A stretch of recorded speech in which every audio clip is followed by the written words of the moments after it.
მორიგი განაჩენის ინდისის პატიმრებს 8 პირს მოსამართლე თამარ მჭედლიშვილმა პატიმრობა მიუსაჯა. მან ბრალი გადააკვალიფიცირა და პროევროპული აქციების მონაწილეები დამნაშავე ცნო ჯგუფური მოქმედების ორგანიზებაში, რომელიც არღვევს საზოგადოებრივ წესრიგს ან მასში აქტიურ მონაწილეობას.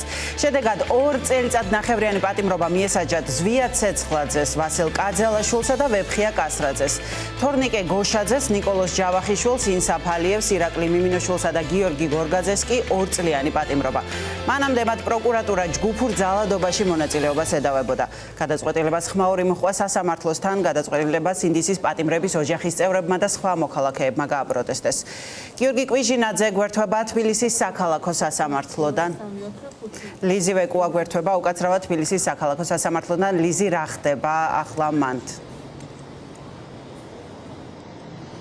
ახსაფო დაახლოებით 1 საათის წინ 9 თვის შემდეგ 9 თვიანი პროცესების შემდეგ მოსამართლე თამარ მჭედლიშვილმა გამოიტანა განაჩენი ინდისის 8 პატიმრის საქმეზე და 8-ვე მათგანი დატოვა პატიმრობაში. მათ მიუსაჯა 2 წელი და 6 თვე სამს ვეფხია კასრაძეს, ვასილ კაძელაშვილსა და ზვია ცეცხლაძეს, ხოლო დანარჩენ 5-ს ირაკლი მიმინოშვილს, თორნიკე გოშაძეს, გიორგი გორგაძეს, ინსაფ ალიევსა და ნიკოლოზ ჯავახიშვილს 2 წლამდე თავისუფლების აღკვეთა. როგორც თქვით, მოსამართლე მჭედლიშვილმა მიიღო გადაწყვეტილება და გადააკვალიფიცირა მუხლი, რომელიც გულისხმობს ჯგუფურ ძალადობაში მოქმედებას, რომელიც არღვევს საზოგადოებრივ წესრიგს ან მასში აქტიურ მონაწილეობას. ეს სასჯელი ითვალისწინებს 3 წლამდე თავისუფლების აღკვეთას.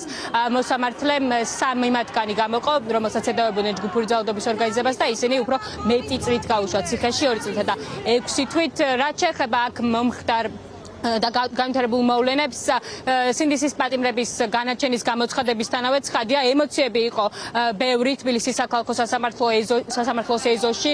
ინდისის პატიმრების ოჯახის წევრები, მათი გულშემატკივრები ღიად აცხადებენ, რომ ისინი ბრძოლის შეწყვეტას არ აპირებენ და პირიქით ამ განაჩენის გამოტანის შემდეგ ისინი უკომპრომისო ბრძოლას ანონსებენ. ისინი ახლაც დაიძრებიან რამდენიმე წუთში პარლამენტის შენობასთან, სადაც გამართავენ საპროტესტო აქციას და როგორც ინდისის პატიმრების ოჯახის წევრები და მათი გულშემატკივრები გვეუბნებიან, ახლა სწორედ ამ წუთას უნდა დაანახონ მათ გვერდში დგომას ინდისის პატიმრებს, რადგან ისინი არ დატოვებენ 2 წლით მათ ციხეში და მალე გამოვლენ თავისუფლებაზე და განაგრძობენ თავისუფლად ცხოვრებას. ასეთი იყო პოზიციები განაჩენის გამოტანის შემდეგ თბილისის საქალაქო სასამართლოს ეზოში და თქვენ შეგიძლიათ ახლა პირდაპირ ეთერში მოისმინოთ ის კომენტარები, რომლებიც ჩვენ ჩავწერეთ.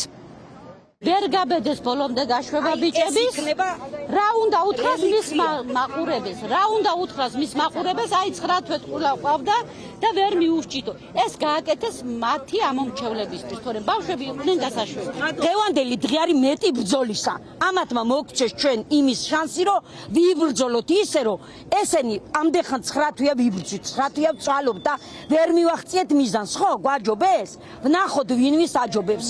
ესენი იქით ბიჭები იქიდან იბრძვიან ამათზე მეტად. ესენი ბევრად თავისუფლები იქნებიან, ვიდრე ეხლა ეს 2 პროკურორია თავისუფალი. ამაღამ ისინი თუ დაიძინებენ სახლში, არავითარ შემთხვევაში არ მოხდება ეს. არავითარ შემთხვევაში.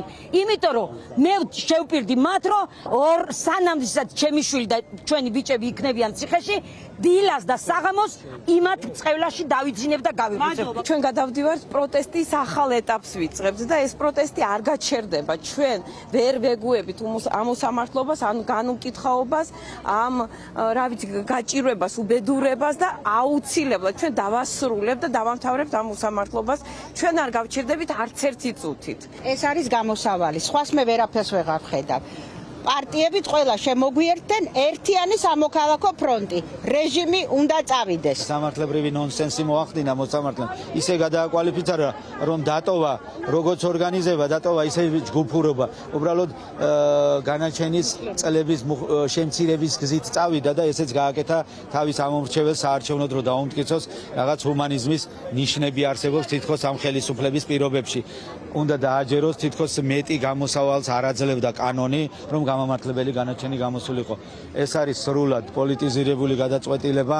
რეჟიმი გვეუბნება ამას, რომ ბოლომდე მოგვაწვევიან, ყველას მიუსჭიან, ვინც თითქოს რაღაც დააშავა, ყველას საქმე შეუყვი, ყველაფერზე წამსულები არიან და ერთადერთ გზას გვიტოვებენ და ეს არის რომ ესენი მოვიშოროთ, გადავაგდოთ ხელისუფლებიდან, იმიტომ რომ სხვა შემთხვევაში ვერანაირად ვერ გამოუშვებთ, არ ვიცი ზვიადი იქნება თუ ჩვენი ოჯახის წევრები, ჩვენი მეგობრები, სტუდენტები და ყველა უსამართლოდ დაკავებული. ეს რეჟიმი აუცილებლად დავამხოთ და უნდა მოვიშოროთ და გავათავისუფლოთ ტყვეები.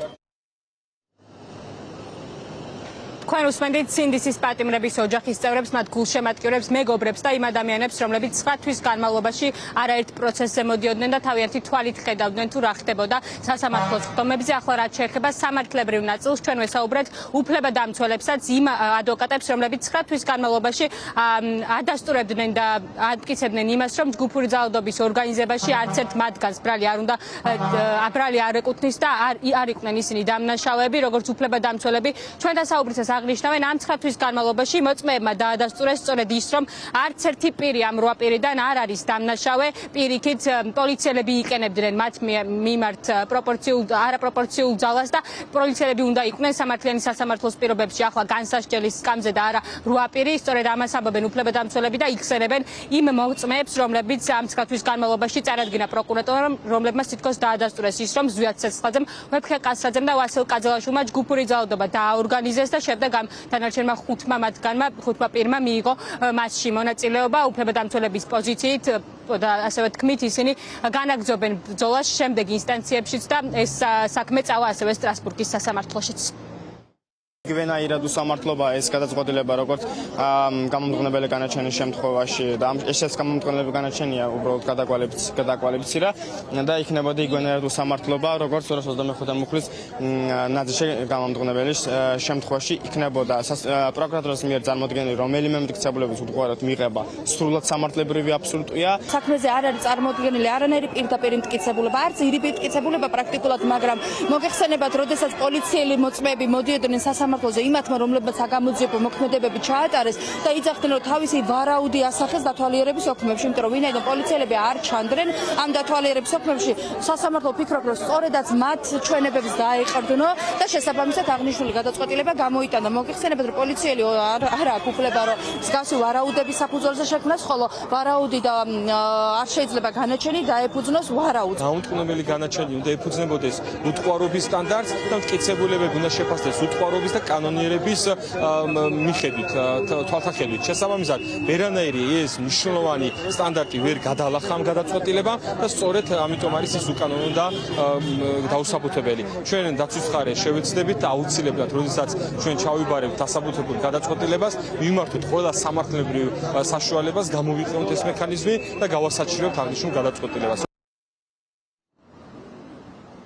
სინდისის 8 პატიმრის საქმის გარდა მთელი კვირის განმავლობაში არის ჩანიშნული მსგავსი ტიპის საქმეები, მაგალითად ხვალ მოსამართლე ნინო გალუსტაშვილმა უნდა იმსჯელოს 11 პირის საქმეზე, საქმე სრულიად იდენტურია, აქაც ჯგუფური ძალადობა არის სახეზე პროკურატურის მტკიცებით, ამიტომ საინტერესოა ხვალ რა განაჩენს ვიხილავთ 11 პირის შემთხვევაში, ასევე ხვალ ჩანიშნულია როგორც ნიკა კაციას, ნარკოდანაშაულში ბრალდებული ჟურნალისტის, ასევე საბას ხვიტარიძის საქმეც.